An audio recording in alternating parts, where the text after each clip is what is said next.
And so really the idea here is to involve you guys to give me the accountability partner that I would have if I was going to the gym or if I was checking in with every week to make sure I'm on track. Plus, there is the public shame aspect of this that I think will motivate me greatly. What happened to MJR's weight loss? He still looks the same as he did when he made that video, now more than 1 year ago. I'd say that's a generous comment from the audience. Looking at this photograph here, I'd estimate he's well over 280 pounds. Not only has his diet failed him, but he has in fact been gaining weight. A well-intentioned member of the audience says, in his most recent video, he looks bigger than ever. As someone who's lost over 80 pounds in the past 2 years, I know it's not easy.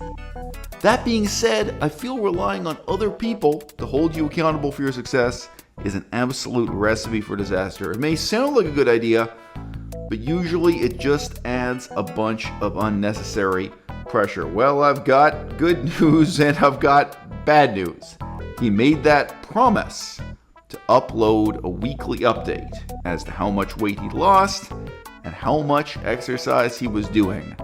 The last time he even attempted to hold himself to that standard was July 20th, 2021. So whether that was a good idea or a bad one, he gave up on it. And perhaps he gave up on himself. That's a topic for a video.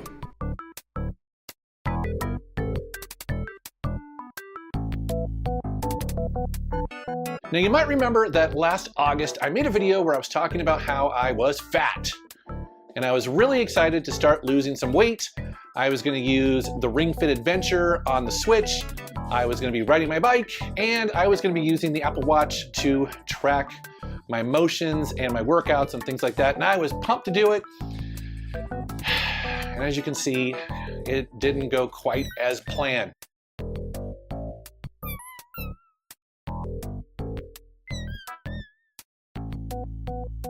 Man, yeah, I kind of let myself go a little bit, but over the last couple months, I've made a conscious decision to try to lose some weight. Now, what's funny is that I have spent my entire adult life sitting in front of a computer, whether it's support or help desk or answering emails, troubleshooting things, editing audio, editing video.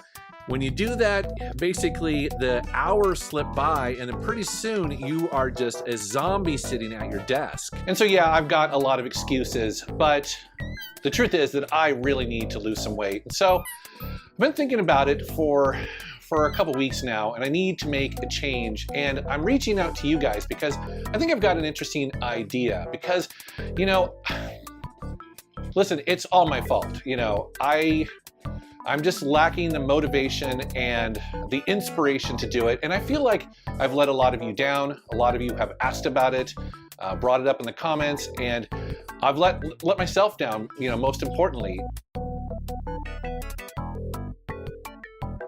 So if you go to metaljesusrocks.com, you will see the top post in the blog section right there is going to be sharing my current weight as well as how I'm doing with the fitness app on my watch and my phone.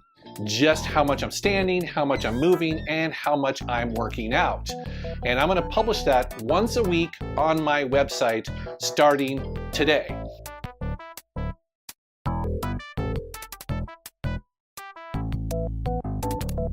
It's really easy to trick yourself into thinking that because something is normal, it's easy. And that because something is normal, because it's commonly done by millions of people in society around you, that at any time you can flip a switch and you can join the pack and you can have all the benefits of being one of those normal people. Reciprocal with this. It's so easy to tell yourself that just because you do something unusual, just because you do something exceptional, that it's therefore special, that it's what makes you special, that it's part of your identity that makes you different from, and frankly, better than other people. It's completely obvious that if Jesus wants to lose weight, he has to quit playing video games. If he quits, even just for 1 year, if he quits playing video games, if he made a YouTube video announcing that he's not going to press a single button on a single controller until he has lost 60 pounds, who is he? When he looks in the mirror, who is he now that he is no longer the world's greatest video game collector, video game reviewer, video game historian? When he takes a step away from the mirror and he opens up his phone to send text messages back and forth to other people, who is he in relation to his friends? What do they know him as? Why do they know him? Why do they respect him? What do they like about him? What do they talk to him about? Video games. It's all video games. Video games aren't just something that he plays. It's not just something that he does. Right? It's become part of who he is.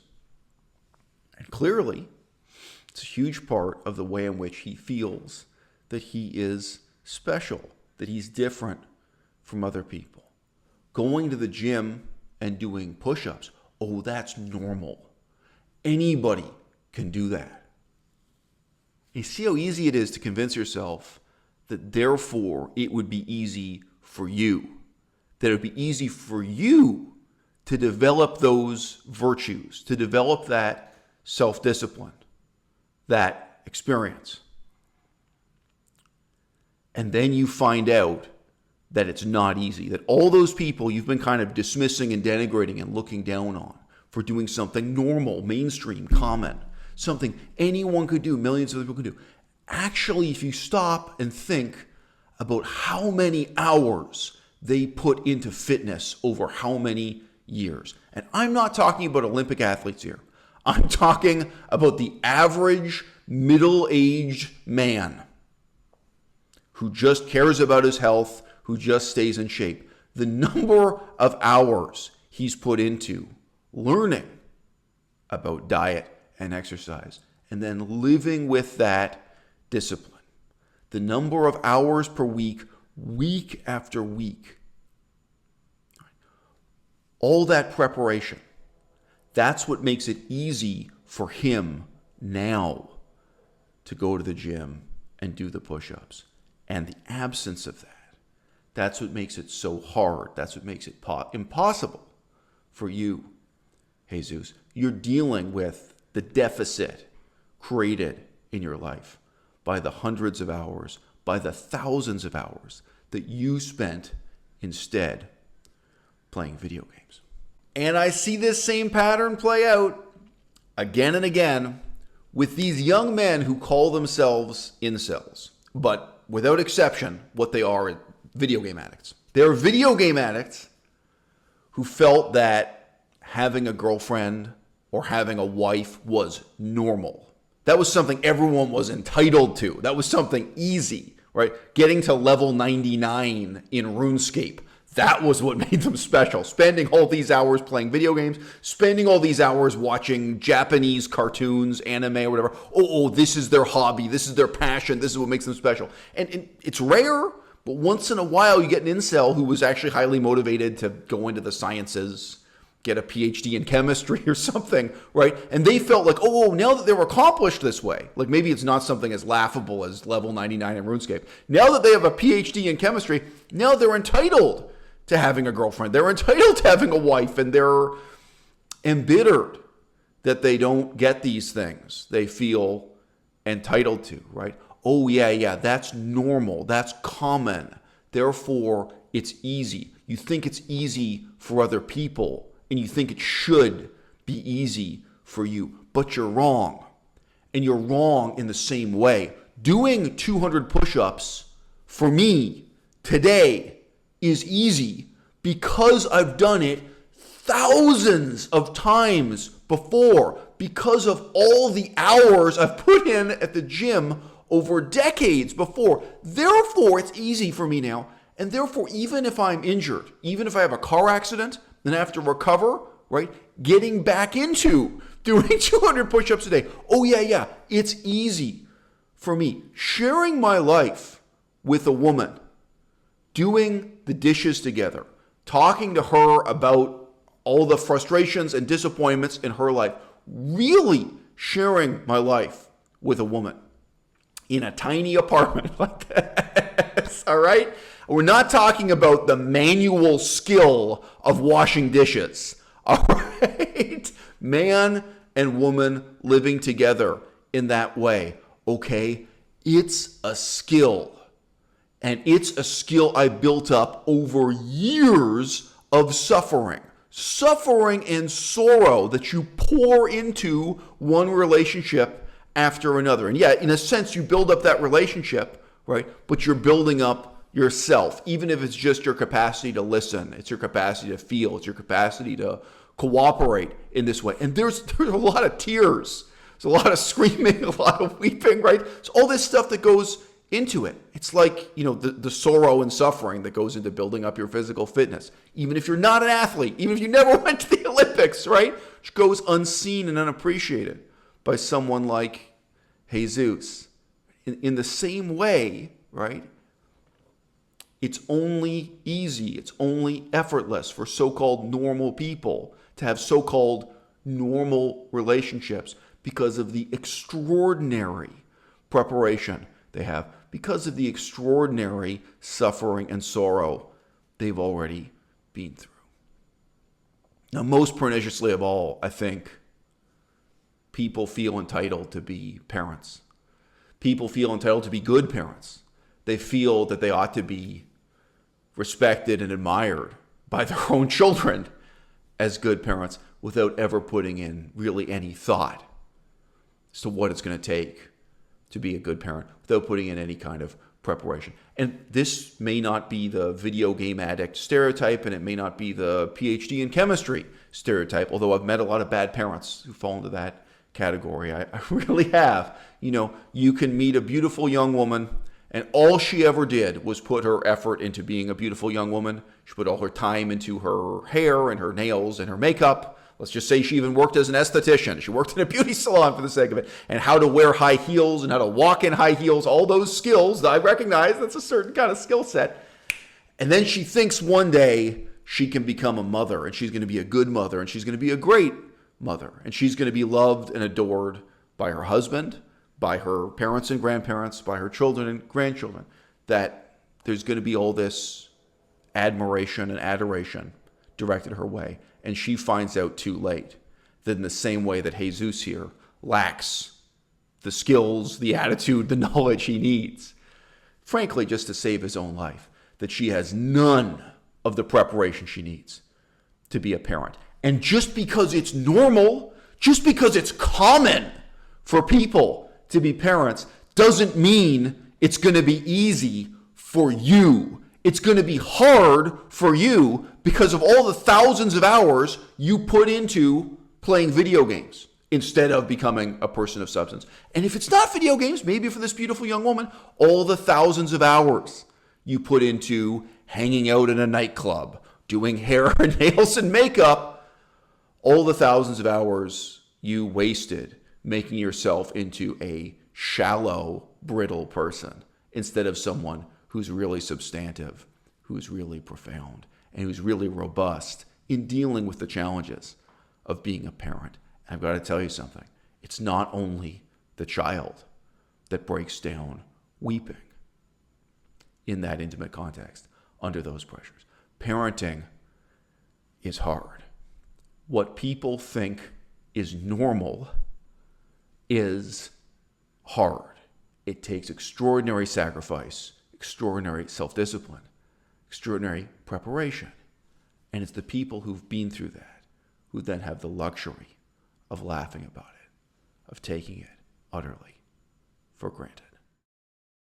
Hi, my name is Dan. I'm a video gaming addict.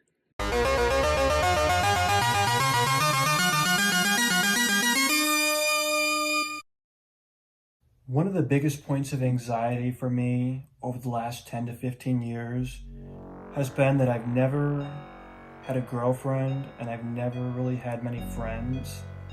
But I feel like coming from a dual parent alcoholic household, I had no real connection to my parents. You couldn't really talk to them.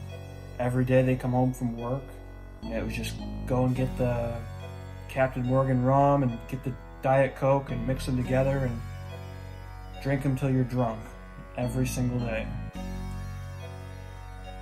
And when I go to school, it was like, a lot of people were on drugs, and even, I remember my best friend in grade school, he told me he was using meth, and this was in grade school. I turned towards video games because I saw all these behaviors modeled around me that were destructive, and I looked at video games as being a lesser evil than drugs, alcohol, and just going around having sex with random people. I grew up around kind of crazy hood environment and just alcohol, drugs, all that type of stuff, and I never wanted to be a part of it. And I avoided it, but I feel like as a result, I never had those kind of foundational experiences, socializing with other people, to be able to build upon it, to have relationships, to have friends. I suffered to some extent from anxiety, and maybe in some way it was my safe space in the chaos of my life in these times. It was constant, always available, and gave me a sense of accomplishment. I climbed through the ranks and achieved max combat and had every single piece of gear I could want. But it wasn't enough. I sought the next thing. My new goal was to achieve 99 everything and get the prestigious max cape. The first time I seriously quit playing video games was in 2016. I saw that it was really dragging me down and that I was getting older and starting to fall behind in some areas of my life. So after setting a goal in the video game that I played at the time of getting a max cape, then achieving it, I then quit. I wound up dropping out of college 4 times and blowing like 15 grand or so in the process, of my own money. I paid it off now, but it was just a waste of money. Life improved a lot for me in the next few months. I re-enrolled in a local community college after dropping out from a different college a few years before. I was making good money. All my bills were paid. I was having money in the bank. I felt like I was on top of the world. Because things improved so much, I thought that it was safe to go back to video games. I thought that I was cured of my video game addiction. Big mistake. I started playing around 10-12 hours a day. I bounced around between a few Steam games and Minecraft, found my way back to RuneScape, and then I started playing 16 hours a day. I wound up dropping out of college in one semester because it wasn't for me, and because my video game addiction made it hard to do anything but play video games. Since I dropped out and didn't have school anymore, I was able to live at my grandparents' and play video games all day. So I did. During this time, which continues to this day, I played up to 16 hours a day. Everything from RuneScape, Minecraft, GTA 5, 7 Days to Die, Terraria, and a host of other small games. I started neglecting my health again, and my room was a constant mess of stuff on the floor. You needed 99 agility just to make it from the door to the bed in this room. My income went way down. Mind you, I work a commission job, and I was making 1/5 of what I was making previously. I rarely took showers and oftentimes didn't brush my teeth. I pretty much drank 5 Cokes a day, ate breakfast, and ate junk the rest of the day playing RuneScape. Today I woke up at 4 p.m. and I played RuneScape for 10 hours so far, maybe 11 at this point. I'm trying to be honest with where I'm at right now, and I think it accurately represents where I'm at. And all that being said, I want this channel to document me improving my life and beating my video game addiction. I quit playing video games about 100 days ago. I probably made my first video probably 130 days ago or so, where I kind of showed that I was a RuneScape video gaming addict, and I was at the time actively playing. Like I said, I haven't played in 100 days now. I set a date several months out when I would quit cold turkey. and followed through with it. And here I am 4 months later, video game free. I recently wound up relapsing with my video gaming addiction. Long story short, a friend of mine recently got killed by a drunk driver who was going the wrong way down the road. Get rid of your counsels. Get rid of anything that's going to make you relapse. And a lot of people will associate like, oh, but it costs money. I paid money for this. Your $300 Xbox is... you run the risk of your $300 Xbox costing you $30,000 over the course of a year in lost wages, lost experiences. Which one's worse? Smashing a $300 Xbox or losing $30,000 in lost wages and lost experiences in the next year's time? There's this sunk cost fallacy where you have so much time invested into it, so you think it's worth something. But at the other side of the coin, if you continue to keep it, it's just going to continually drag you down. To me, video games are a disease of complacency. I know that if I keep the video games in my life, it's going to be a struggle to move forward. I see this with a lot of young men, a lot of those who have gone before me, and a lot of those who are coming after me.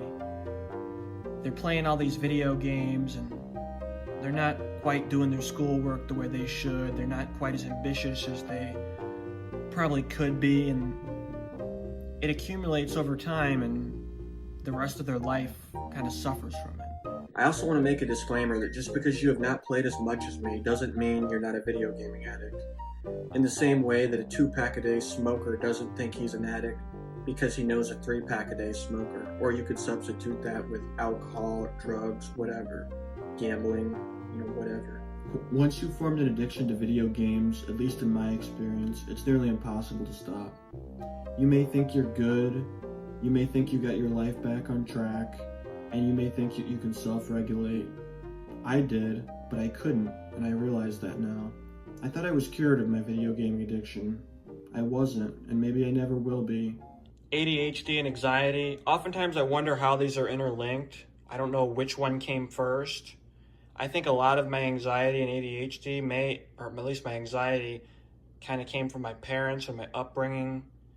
Grew up in an addict household, so that always gave me a lot of anxiety growing up because you never know what's going to happen. I got a lot of problems with my family my family are alcoholics, and pretty severely so. My father's got a number of DUIs, and I always worry about all the stuff that goes along with that and the drama. Romantic, I'm not even going to worry too much about that at the moment. I've got to get myself right before I can go back to being in a relationship. I do not want to be like my parents. I do not want to be complacent in life, and I want to live up to my full potential. And I'm willing to sacrifice things to be able to do that. I don't want to be 40, 50 years old and think, man, I could have done this, I could have done that, but I just did this impulsive stuff like video games and alcohol. And for a lot of people, it's insidious in the fact that it's a multiple of these things, and it's never quite bad enough to make the change.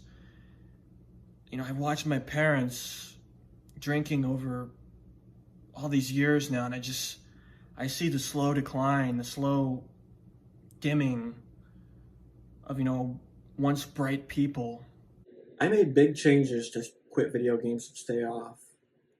It made me very uncomfortable making these YouTube videos in the past, and still, at the beginning, makes me very uncomfortable. It's embarrassing to make YouTube videos with your face and them talking about your problems. But guess what? If I didn't do it, I'd probably still be playing video games.